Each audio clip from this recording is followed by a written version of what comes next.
Viva Voz, com Vera Magalhães.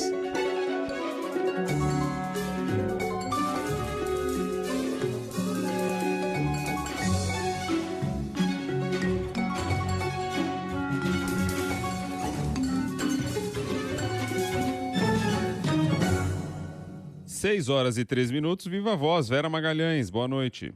Boa noite, Rodrigo. Eu estou aqui com a musa Carol Moran em loco, um encontrinho aqui nos estúdios CBN, com acrílico, nosso distanciamento. Boa tarde a todos, boa noite. Oi, Vera, fiquei invejando vocês no aniversário de 30 anos da CBN, agora o jogo virou, a Vera tá aqui comigo. Aí sim.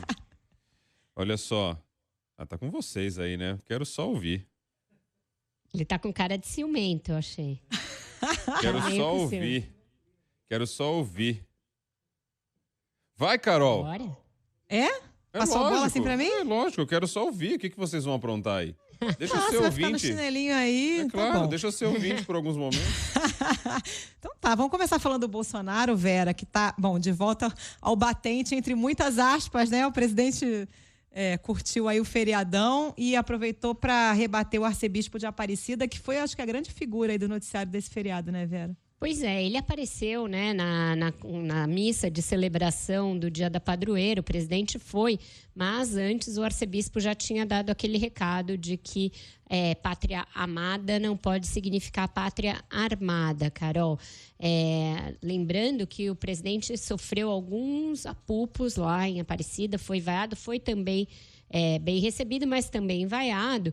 É uma cidade que lhe deu 80% dos votos em 2018. Então, isso mostra também uma perda de apoio do Bolsonaro em Aparecida.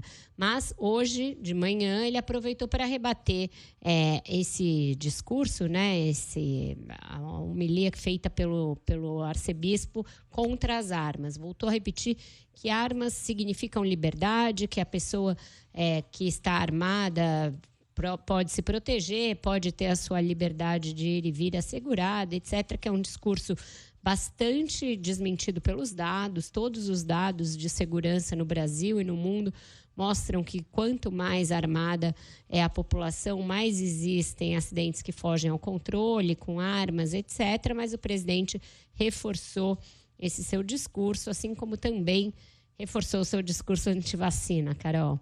Diz que não vai se vacinar nunca, né? Ele dizia que ia ser o último a se vacinar, agora já deu a entender que não vai se vacinar nunca. Acho que é isso mesmo, né? Agora acho que ele rasgou a fantasia em relação a isso, né, Bocardi, Carol? Ele disse que não vai se vacinar.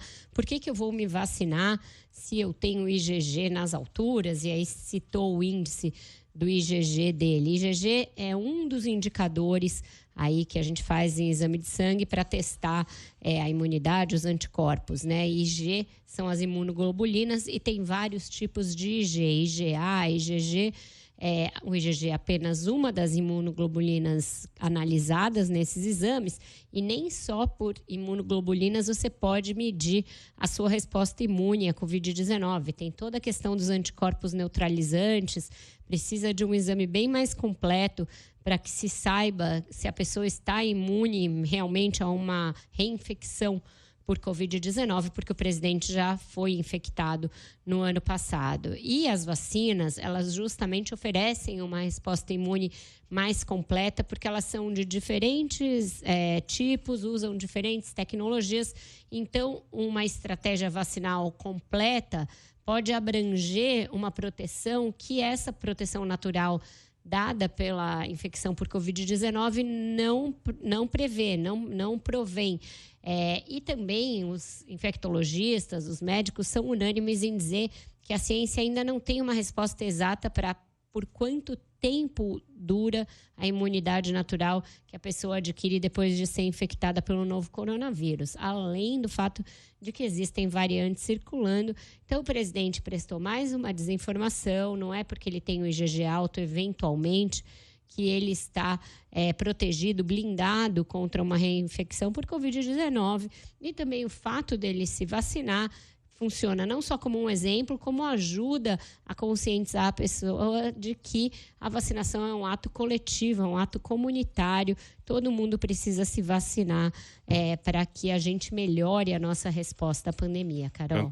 Tantos países aí pedindo vacinação para as pessoas entrarem. Hoje mesmo recebi uma ligação com uma sugestão até de pauta. Uma pessoa que está viajando para a Espanha. E aí agora os países estão pedindo que você tenha a tradução da sua carteirinha de vacinação para o país. Tem vários idiomas lá que você pode traduzir de acordo com o país que você vai. Eles não aceitam o papel, só aceitam a tradução. E aí quando você toma 2 vacinas, e aí fica aqui a questão só como um alerta até, quando você toma 2 vacinas iguais, parece que está funcionando bem o aplicativo do SUS para fazer a tradução. Agora, quando você toma vacinas diferentes, aí não faz a tradução não é aceita. Ou seja, a pessoa não consegue viajar. Aí só mostra mais um problema do que tem na história, mas o ponto central é a exigência, né, de países para que as pessoas entram. A ONU cometeu essa como é que a gente define isso, né, de aceitar a entrada do presidente lá sem a vacina. Agora outros países esperamos que mantenham para todos. E aí é só mais um ponto. Se é que precisa ir para outro país também, o presidente. Exato. Mesmo no Brasil, né, Carol, essa história do passaporte da vacina tá meio mais ou menos. Aqui em São Paulo tinha a história de que era exigido, aqui no Rio de Janeiro, da Carol Mourão, onde eu estou. E em vários lugares pelos quais eu circulei, não se exigiu o passaporte da vacina. Em lugares públicos, alguns deles sim, mas em restaurantes, bares, não, como também não exige em São Paulo. Mas ainda assim, é um ato necessário se vacinar. Agora a gente vai falar mais tarde, São Paulo definiu a volta 100% das aulas presenciais. As escolas precisam da carteirinha de vacinação dos estudantes, aqueles que já têm idade para se vacinar, para que isso seja efetivo, para que seja bem planejado, né? Tem gente que acha que o Bolsonaro se vacinou e não contou para ninguém, né? Botou sigilo de 100 anos na carteira de vacinação, mas eu acho que não. Ser. Ele é tão anti-vax que eu acho que não. Ô Vera, vamos falar de outro assunto importante aí de hoje, que é o caso André Mendonça. Carol, Fala, Bocardi. Só antes de mudar de assunto, trazendo aqui a informação, mas também foi um lembrete de um ouvinte nosso, lembrando que hoje nós trouxemos aqui a Vitória Abel, que acompanhou o dia do Bolsonaro aqui em São Paulo. Ela trouxe aqui a informação pra gente, o Tadeu que lembra. A Vitória Abel falou que o Bolsonaro está com sintomas gripais, o Tadeu de Araraquara. Vamos acompanhar. Realmente ele está com tosse. Só deixando o registro aqui deste assunto. Você vê que eu estou em imagens de uma cinegrafista amadora aqui, que eu estou tentando me enquadrar de um jeito que apareça a canopla da CBN, mas totalmente sem sucesso. Tô vendo a Vera mexendo no notebook aqui, tá difícil. Ficar de um jeito bonitinho. Agora. Aí sim, vale o retorno do vídeo, não o Matheus Luque mexeu ali. Era ele, então, que não tava deixando ficar bonitinho. Pronto, agora tá legal. O meu toque tava me matando. Para quem não nos acompanha em imagens, perdeu o samba da câmera, mas agora eu vou parar. A imagem tava meio bagunçada, igual a situação do André Mendonça, hein, Carol? Pois é, então, mais cedo a Vera até tratou disso no CBN Brasil, desse imbróglio. Tá subindo no telhado mesmo o André Mendonça, Vera? É fato? Carol, você e o Rodrigo lembram que eu sempre falava, olha, tá difícil, mas ainda assim ele deverá ser aprovado, porque seria muito difícil o Senado reprovar uma indicação do presidente da República, pois a rodada pós-feriado de conversas mostra que ele subiu no telhado mesmo. Está muito difícil a situação do André Mendonça. Conversei com ministros do Supremo, com ministros de outros tribunais, com senadores e com ministros do próprio presidente Jair Bolsonaro. Então, foi um giro amplo de conversas e todos eles, em maior ou menor grau, reconhecendo que a situação do André Mendonça está muito difícil. Seja pelo fato de que o presidente não está se empenhando para remover essas resistências ao nome dele, seja pelo fato de que o Davi Alcolumbre está levando a ferro e fogo essa história de não realizar a sabatina, não marcar a sabatina na CCJ. Ele hoje soltou uma nota contra a iniciativa de alguns senadores de pedirem para pular a etapa da CCJ, levando diretamente ao plenário o nome do ex-advogado-geral da União, algo que é complicado. O que os senadores estão usando para evocar isso? Dizendo que existe uma cláusula no regimento do próprio Senado de que proposições que não sejam analisadas em 20 dias podem ir direto ao plenário. Acontece que, nesse caso, a Constituição é taxativa de que um indicado ao Supremo Tribunal Federal precisa ser sabatinado pela Comissão de Constituição e Justiça. Então, não é só que eles precisam votar o nome dele, precisam, de fato, sabatiná-lo, submetê-lo ali ao escrutínio para saber se ele tem notório saber jurídico, etc, etc. Então, não é simples pular a CCJ. Se isso também for judicializado, mais provável é que o Supremo diga que sim, ele tem de passar pela CCJ. Mas essas pessoas com as quais eu conversei dizem que a insistência do Bolsonaro na coisa do terrivelmente evangélico e o lobby pesado e até agressivo que está sendo feito pelas lideranças evangélicas em favor do André Mendonça, tudo isso joga contra ele. Além daquele fato de ter aparecido aí um monte de rastro do André Mendonça defendendo uma pauta lavajatista, que é algo que não agrada a uma ala do Supremo ligada ao ministro Gilmar Mendes. E, por fim, me contaram que o presidente da Câmara, Arthur Lira, se juntou ao grupo dos anti-André Mendonça, porque ele, André Mendonça, no tempo em que estava na Advocacia Geral da União, fez parte de uma ação de improbidade contra o presidente da Câmara. Então, realmente, não está simples essa equação, não está fácil. Qual é a dificuldade? Indicar um outro nome. Agora, quem seria esse outro nome? Bolsonaro não está trabalhando por outro nome. A pessoa que falou com ele falou, olha, eu noto que ele está meio apático em relação a isso. Já não tem nenhuma convicção. Eu notei a convicção esmaecida do presidente em relação ao André Mendonça. Mas, por outro lado, também não está trabalhando efetivamente outro nome. Muito complicada essa situação, Carol, Rodrigo. E começou já, né? E começou com essa história de terrivelmente evangélico. Começou lá atrás isso, né? E já errou. Porque não tem que fazer isso, né? Tem que ser terrivelmente juiz, com os seus mais terríveis, e aí, do ponto de vista positivo da palavra, se é que a gente pode ser, ou da interpretação, tudo aquilo que se espera do juiz, dos seus mais nobres valores. Aí sim, terrivelmente. Agora, terrivelmente evangélico, você pode ser terrivelmente qualquer outra coisa. E aí você deixa de ser cego, você deixa de ser isento, você deixa de ser neutro, você deixa de ser um juiz. Já começou por aí. Tá certíssimo, Bocardi. Uma das coisas que eu ouvi nessas conversas é justamente isso. Por quê? Por que essa questão de ser evangélico? A gente nem tem tanto assunto aqui no Supremo ligado à questão religiosa, à questão de costumes. Essa pauta já foi abordada, a questão de aborto já foi tratada, a questão da união civil homoafetiva já foi tratada. Não teria por que os evangélicos estarem tão entusiasmados em ter uma cadeira no Supremo. E se estão tão entusiasmados, é porque tem alguma agenda oculta aí que não está cheirando bem. Então, não caiu bem até entre quem tem de votar e quem vai ter de receber o novo ministro, essa ideia, essa ênfase no fato dele ser evangélico ou não. Tanto que o próprio André Mendonça percebeu isso, está tentando dar um passo atrás, recuar, não se mostrar mais como alguém assim tão terrivelmente evangélico, mas tarde demais. Ele já fez várias visitas, já se deixou ver orando, já usou versículo bíblico e passagens da Bíblia em sustentação oral no próprio Supremo. Então, esse carimbo já está colado nele pelo próprio presidente e por ele mesmo. E tem lideranças evangélicas em campanha aberta pelo André Mendonça. Esse fim de semana mesmo, o pastor Silas Malafaia divulgou mais um daqueles vídeos dele no YouTube, dizendo que há ministros no governo jogando contra a indicação do André Mendonça e fazendo ali abertamente campanha para que esses ministros viessem a público defender a indicação do presidente.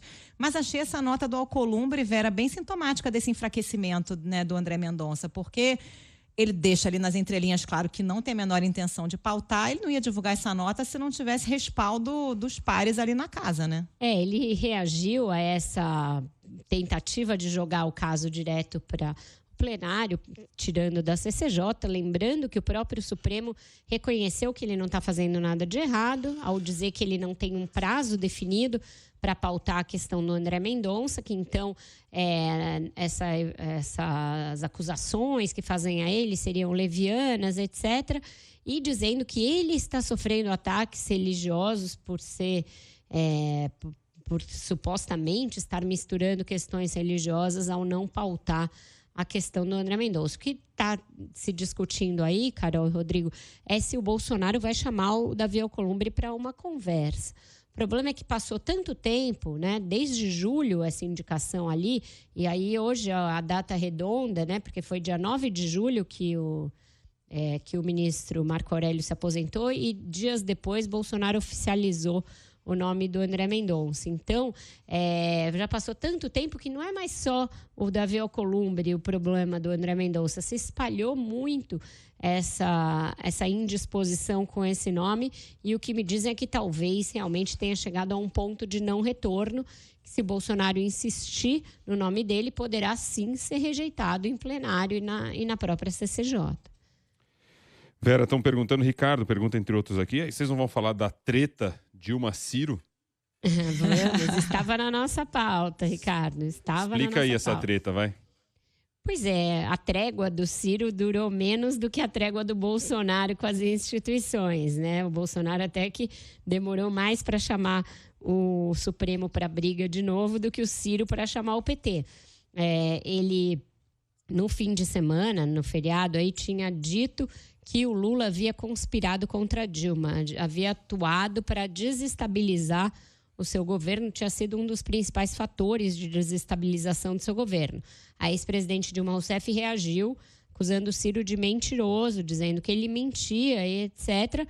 E o Ciro diz, nunca menti, mas já me enganei. Me enganei, inclusive, ao defender o seu mandato contra o impeachment, sendo que você é uma das mais incompetentes, inapetentes, ineptas pessoas que já ocuparam a presidência. Partiu para a adjetivação contra a ex-presidente Dilma Rousseff e ela o acusou de misoginia e de machismo. Então, há uma discussão que se estendeu nas redes sociais, foi longe, os dois muito profícuos ali em postagens um contra o outro.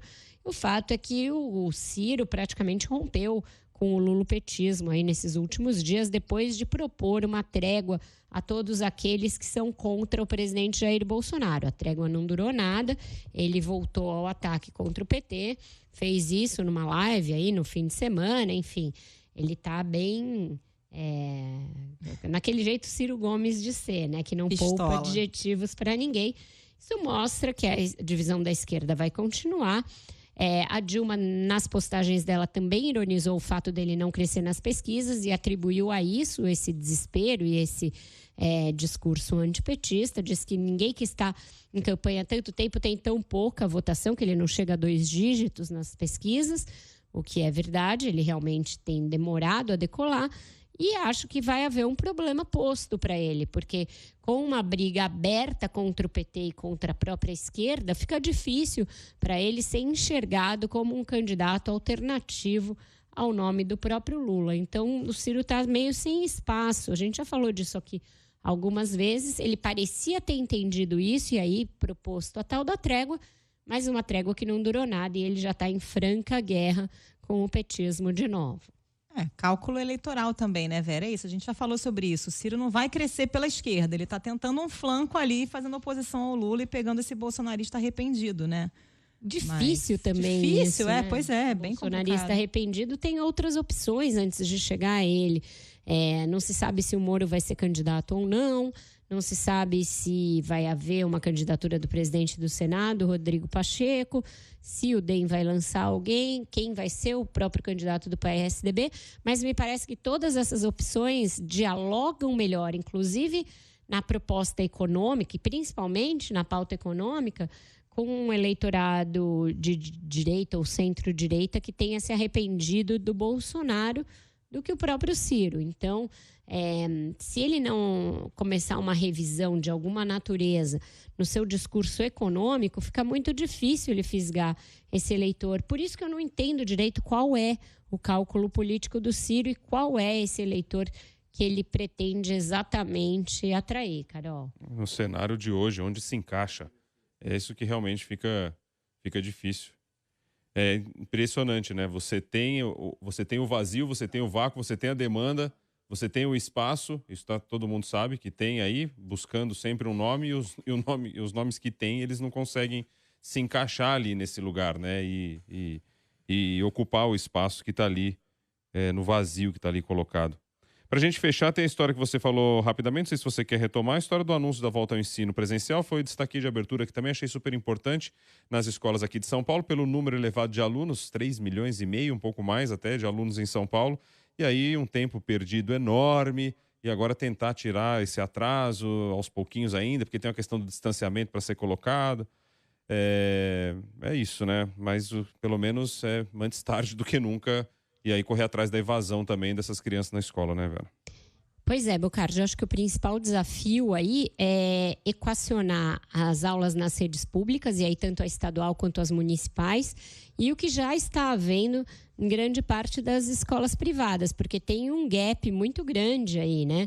As escolas privadas, desde o início do semestre, algumas delas antes ainda disso, já retomaram as aulas presenciais com os protocolos próprios, a maioria das escolas particulares já com 100% dos alunos, com alguns protocolos para caso haja casos de Covid, aí você quarentena um pedaço da turma, você manda fazer teste, mas na rede pública isso está muitos passos atrás. A própria Prefeitura de São Paulo adotou um esquema ainda muito tímido de volta às aulas, existe uma resistência por parte dos professores para que se retomem as aulas 100%. Antes era uma alegação de que eles, professores, não estavam vacinados, e depois a de que os alunos ainda não estão vacinados, todos eles com 2 doses. O que não deverá acontecer, uma vez que a vacina no Brasil é só para crianças, para jovens acima de 12 anos. Então, as crianças nunca estarão plenamente vacinadas. Elas são, a gente sabe, vetores potenciais de transmissão do coronavírus, mas a gente também sabe dos prejuízos à aprendizagem que esse esquema remoto, ou mesmo híbrido, causaram. Então, tem aí essa pressão para que se volte às aulas, um escalonamento daqui até 1º de novembro, mas em 1º de novembro, teoricamente, todo o estado com aulas presenciais. E aí tem todo um esquema de reforço para repor o que foi perdido, para repor os conteúdos que não foram ministrados a contento nesse tempo, para medir o déficit de aprendizagem das turmas e tentar equacionar isso, mas a gente sabe que tem aí muita coisa que ficou para trás e que vai ser difícil recuperar, e principalmente que vai aumentar a disparidade em rankings, em medições, em provas entre as redes pública e privada, né? Antes da gente ir para a música, só queria deixar um registro aqui, uma mensagem que chega pelo WhatsApp do Jofre Leles, ou da Jofre Leles, de Brasília. A Vera não vai falar nada sobre o escândalo da Braskem na Lava Jato nos Estados Unidos. Queria dizer aqui que nós falamos ontem sobre isso, está tudo registrado lá. Vale a pena, porque a gente faz inclusive uma análise, né, Vera, sobre essa questão da justiça americana com a justiça brasileira, o que esse caso todo da Lava Jato deu aqui, os envolvidos na Lava Jato nos Estados Unidos, o que aconteceu com eles. Você encontra isso no YouTube, tá lá, só procurar o programa no horário de participação da Vera, tá já respondido aqui. Exato. Com a música... Vamos para a música. Bom, a música é do Fresno, gaúchos do Fresno, que tratam aí dessa questão de guerras e o que acontece quando alguém é largado à própria sorte na guerra, chama Homem ao Mar. É meio a situação do André Mendonça. Foi lançado ali aos leões pelo Bolsonaro e hoje está a própria sorte na savana, enfrentando tiro de todo lado. Não sei não se ele consegue sobreviver a isso tudo, Rodrigo.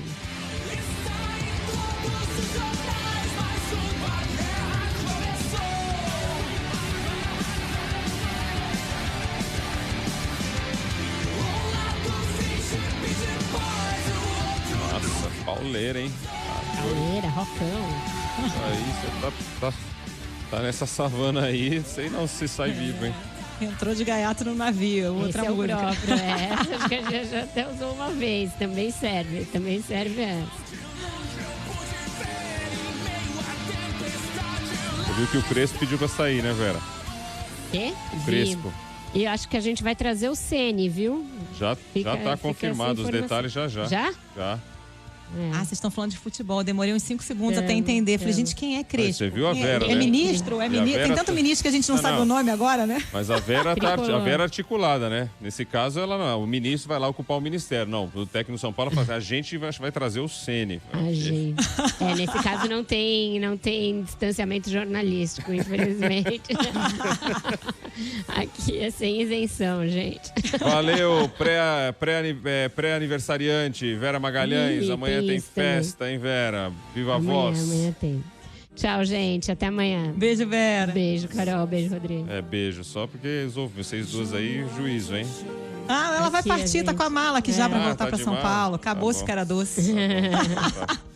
Boa volta, valeu. Tchau, tchau.